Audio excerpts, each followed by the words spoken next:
Sometimes all it takes is one joke to set off a huge firestorm. And that's pretty much what happened at the Grammy Awards. It sparked this really fiery political commentary that went viral. So today, we're going to break down that commentary from Sky News Australia.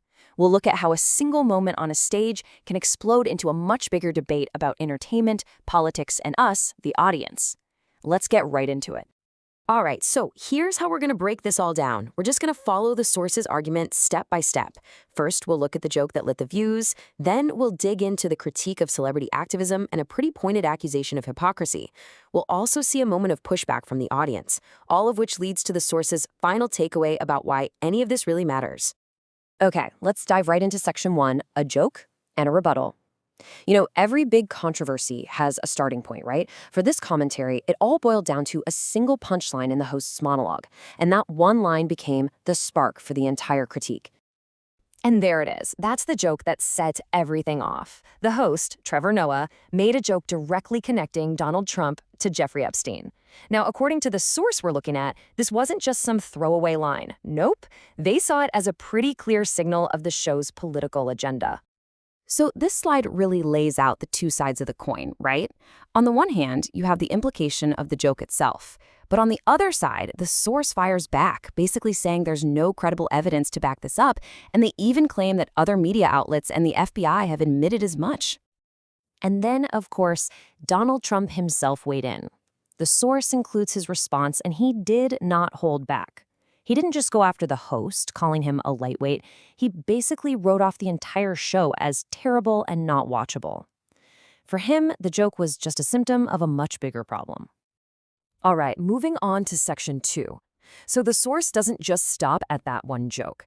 They zoom out to critique the entire vibe of the event, focusing on what they call celebrity activism. And here's how they see it. They paint this picture of the Grammys as less of a music awards show and more of a political echo chamber. They describe it as one person after another getting up to bash a political figure, all in front of a crowd that already agrees with them. They sarcastically call it "so brave," which really tells you what they think about the whole thing. Okay, on to section 3.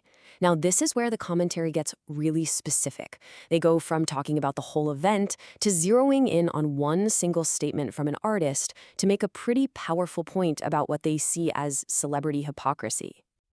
And here it is, this quote from artist Billie Eilish.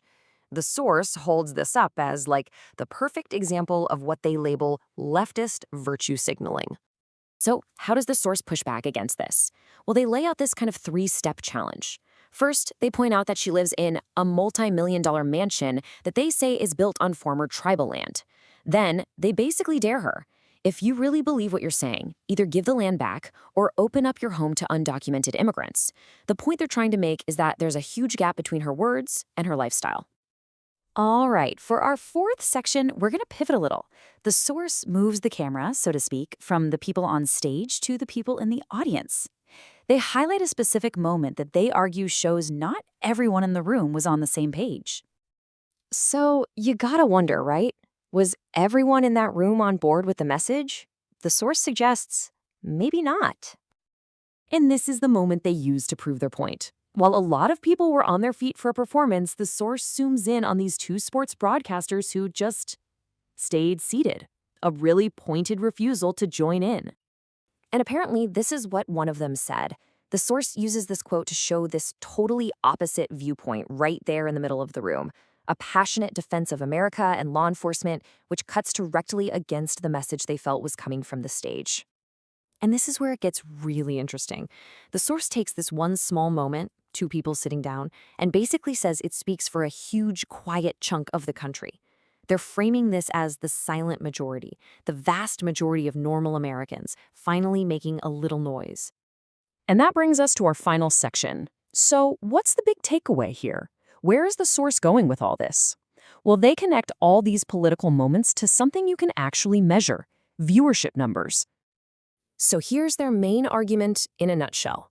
They're drawing a straight line from the political talk at the Grammys to the fact that fewer and fewer people are watching. They believe it's alienating those very normal Americans we just talked about. And why does this even matter, according to them?